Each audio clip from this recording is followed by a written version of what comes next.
नमस्कार साथियों, हिंदी नेटशाला चैनल में आप सभी का पुनः हार्दिक अभिनंदन है।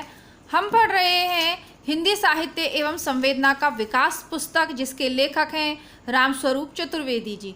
वर्तमान में यह आपकी उच्च स्तरीय प्रतियोगी परीक्षाओं के लिए अति महत्वपूर्ण पुस्तक है ही, साथ ही इंटरव्यू की तैयारी हेतु भी यह बहुत ही उपयोगी पुस्तक है। क्यों है इसका उत्तर आपने यदि पूर्व की 6 कक्षाएं देखी हैं तो आपको अंदाज़ा लग गया होगा, या आगे जो इसके कवियों के बारे में, कृतियों के बारे में जो रामस्वरूप चतुर्वेदी जी का विश्लेषण है, इनका जो शोध कार्य है वो अति महत्वपूर्ण है। बहुत से ऐसे प्रश्न जो आपसे इंटरव्यू में पूछे जाते हैं, आपको समझ ही नहीं आता, आप अपना पाठ्यक्रम तो तैयार करते हैं, ये पूछा कहाँ से गया है, अन्य अन्य विद्वानों की राय पूछी जाती है किसी रचना विशेष को लेकर, तब आपके लिए इस तरीके की पुस्तकें बहुत ही उपयोगी सिद्ध होती हैं। वर्तमान में नेट परीक्षा में 1 से 2 प्रश्न निश्चित रूप से रामस्वरूप चतुर्वेदी से पूछे जा रहे हैं, ज़्यादा भी पूछे जा सकते हैं। तो कुल मिलाकर उच्च स्तरीय असिस्टेंट प्रोफेसर और नेट परीक्षा की दृष्टि से यह अनिवार्य पुस्तक है।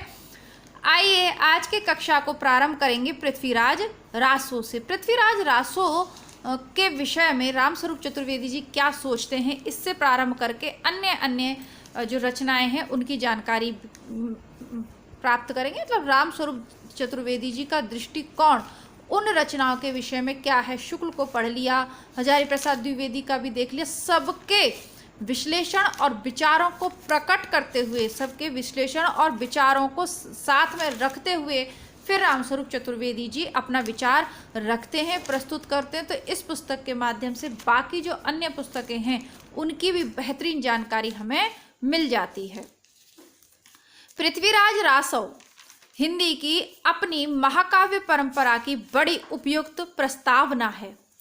मनुष्य जीवन के संपूर्ण और समग्र चित्रण को कवि ने जैसे अपने रचना विधान में प्राथमिकता दी है, इसका स्पष्ट उल्लेख जैसा संकेत किया गया काव्य के अंत में एक रचनात्मक तोष की भावना के साथ उसने किया है। राहुल सांस्कृत्यायन ने हिंदी काव्यधारा की भूमिका में 8वीं शती के स्वयंभू को हिंदी का सबसे बड़ा कवि माना है।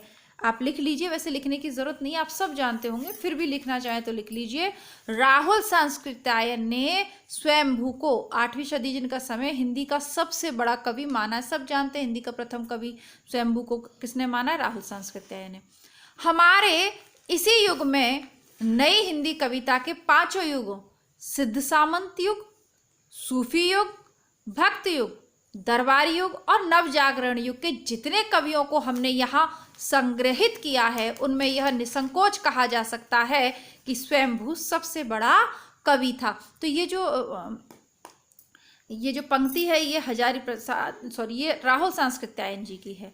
राहुल की इस प्रशंसा को हजारी प्रसाद द्विवेदी ने अपने हिंदी साहित्य का आदिकाल में कुछ संदिग्ध भाव की मुद्रा से उद्धृत किया है। तो आपको यहाँ पर रामस्वरूप चतुर्वेदी जी का देखिए शोध कार्य कितना बेहतरीन है। राहुल सांस्कृत्यायन के विचार प्रकट कर दिए पृथ्वीराज के विषय में, और पृथ्वीराज रासो के विषय में, और हजारी प्रसाद के विचार भी प्रस्तुत करेंगे। फिर शुक्ल के भी विचार प्रस्तुत करके फिर अपना निर्णय देंगे।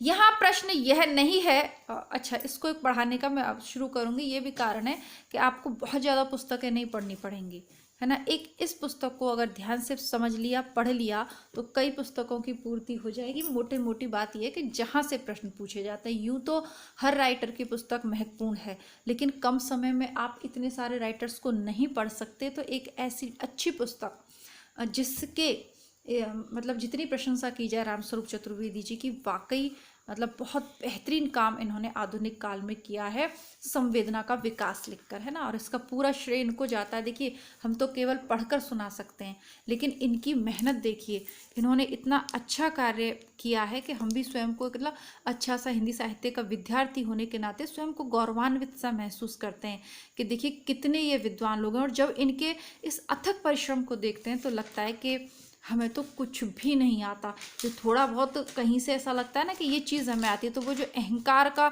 जो बीज भी अगर मन में आता है ना, तो वो इन राइटर्स की पुस्तक को पढ़ते ही ना छूमंतर हो जाता है। इनको देखकर कितना इन्होंने बेहतरीन कार्य किया है। आइए आगे बढ़ते हैं। यहाँ प्रश्न यह नहीं है कि स्वयंभू इतना बड़ा कवि या महान काव्यकार था या नहीं।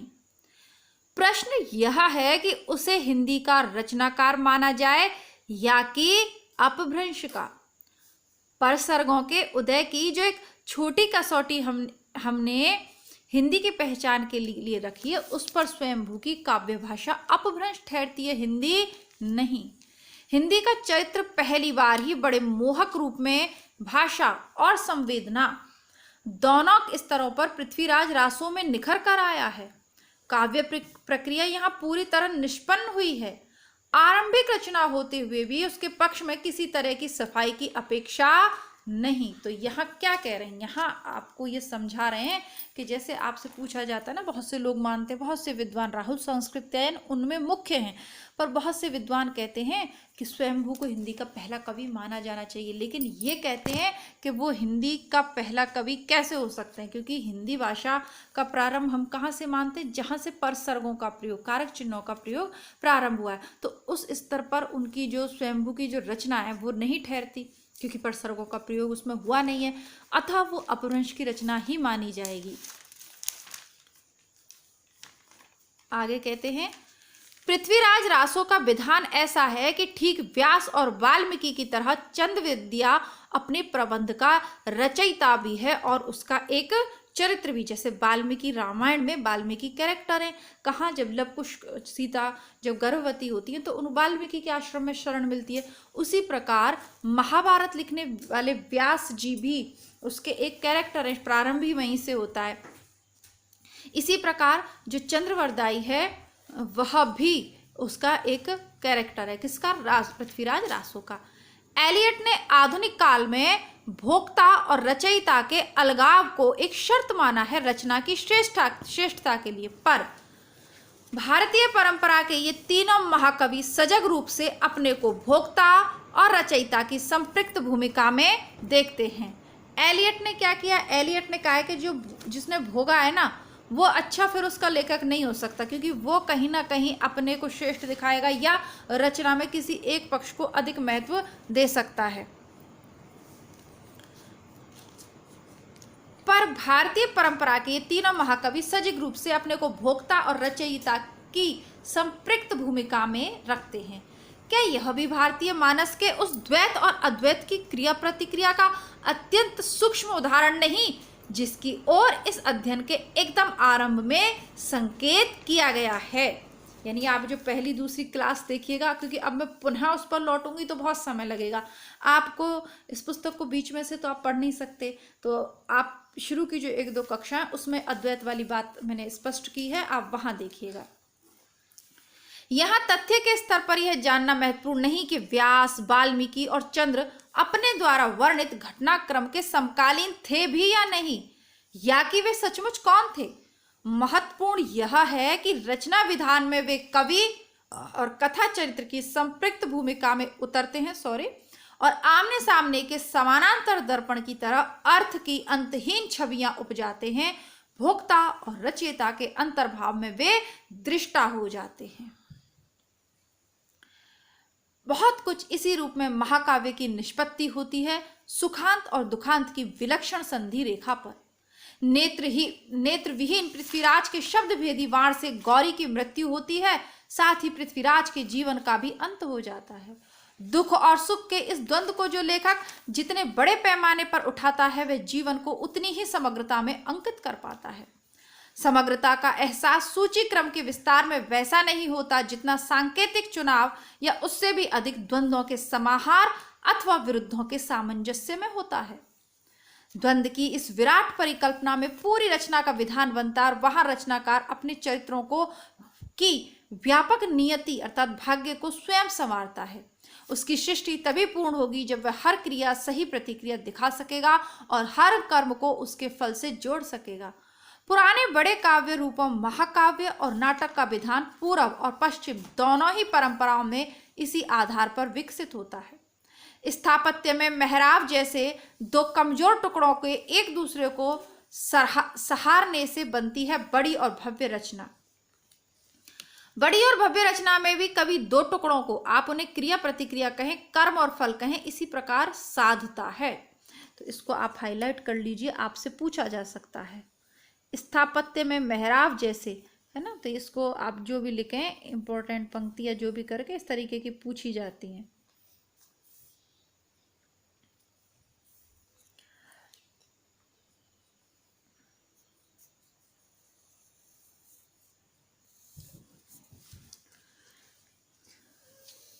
काव्य के एकदम आरंभ में कैमास वध का अपेक्षा विस्तृत प्रसंग आता है। तो ये भी पूछा जाता है ना, कैमास वध का प्रसंग कौन सी रचना में आता है, तो पृथ्वीराज रासो में आता है। कथा के स्तर पर अब हमें लगता है कि पृथ्वीराज का कैमास वर्णन इतना क्यों लिखा है ना, अपन सोचते हैं, उसी का उत्तर दे रहे हैं स्वरूप चतुर्वेदी जी कि कथा के स्तर पर जब इसकी उपयुक्तता तब बहुत कुछ समझ में नहीं आती। इस अंश की प्रासंगिकता खुलती है काव्य के एकदम अंत में। कैमास मंत्री के कामांध हो जाने के कारण पृथ्वीराज ने उसका वध किया था, पर स्वयं पृथ्वीराज इस दोष से मुक्त न रह सका। वह रानी संयोगिता के प्रेम में जैसे अंधा हो गया, भला बुरा कुछ ना देख सका। रचना के अंतिम चरण पर गौरी की कैद में पूरी सभा के सामने नेत्र विहीन पृथ्वीराज बैठा हुआ है। उसका सखा और कवि चंद उद्बोधन की मुद्रा में उससे कहता है, जी कछु दियौ कैमास कियौ अपन्न सुपायहु। कैमास को जो कुछ तूने प्राण दंड दिया था वह अपना किया तुझको भी मिल गया। अंत में जाके मिलता है, यानी पृथ्वीराज के रासो प्रारंभ होती है, वहां कैमास वध का वर्णन आएगा।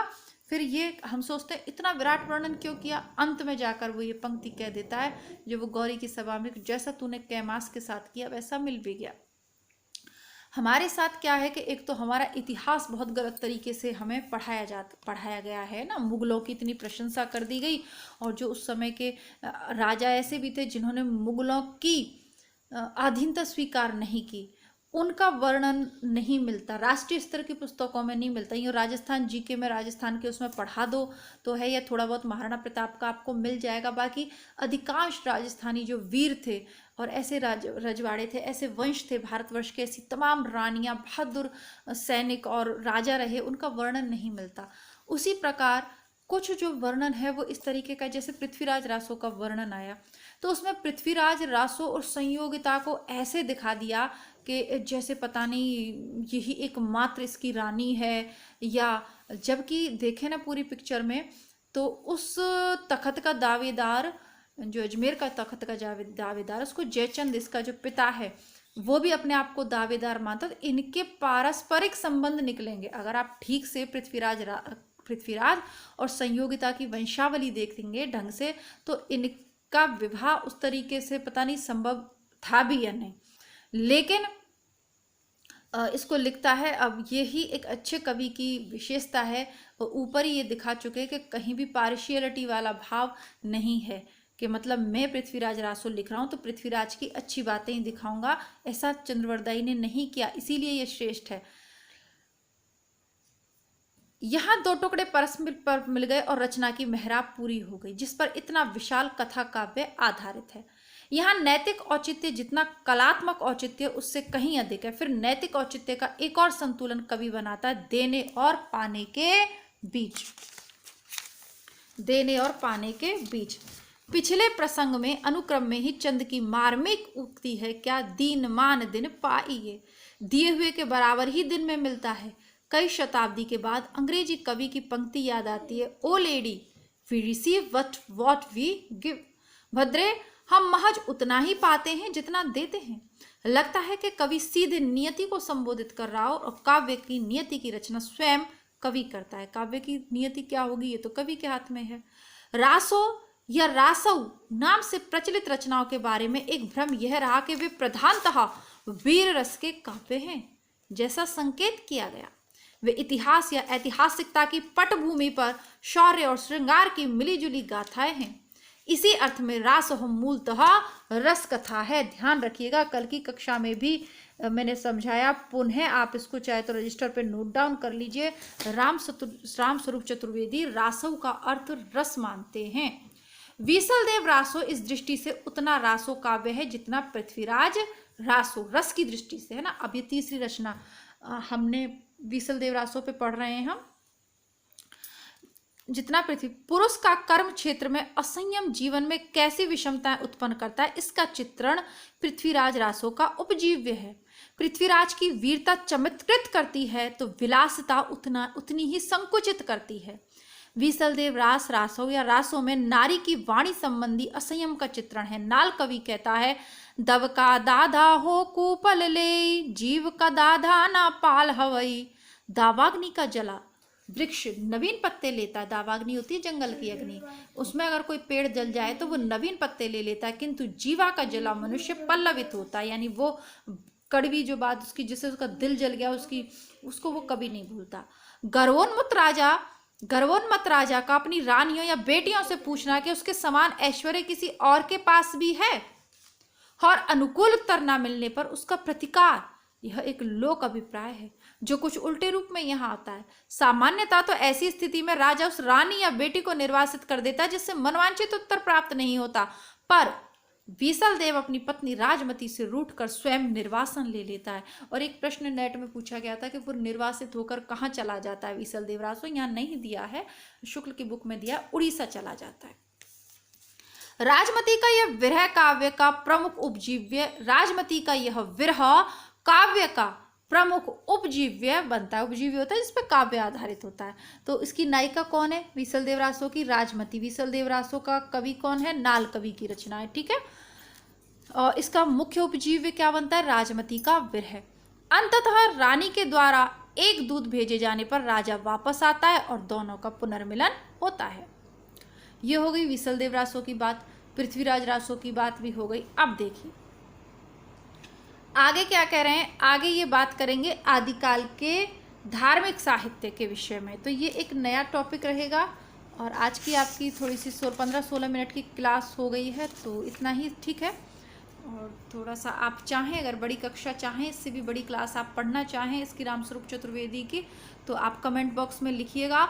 और साथ ही साथ आपको वीडियो अच्छा लग रहा है या नहीं, अगर वीडियोस आपको अच्छे नहीं लग रहे हैं तो डिसलाइक करें वीडियो को, अगर अच्छे लग रहे हैं तो लाइक करें वीडियो को, ताकि मुझे ये मालूम चल पाए कि ये किताब आपको समझ में आ पा रही है नहीं। कमेंट करने का तो समय आप पे शायद ना हो, लेकिन लाइक करने का समय ना हो, ऐसा तो नहीं हो सकता ना। तो कृपया करके वीडियो को लाइक करके मुझे बताएं कि आपको समझ में आ रही, क्योंकि मुझे बिल्कुल भी पढ़ाने में, एक तो आप लोग सामने नहीं है जो कुछ प्रश्न पूछ सकें और मैं कुछ आपको बता सकूं अतिरिक्त, तो जितना मुझे समझ में आता है उतने प्रश्न मैं बनाकर भी आपको बता देती हूँ कि यहाँ से पूछा जा सकता है या ये पूछा गया है, ठीक है। जैसे कल की कक्षा से एक प्रश्न मुझे ध्यान था तो मैंने यहाँ पर निशान भी लगा दिया था, यूपीटीजीटी में पूछा था ये।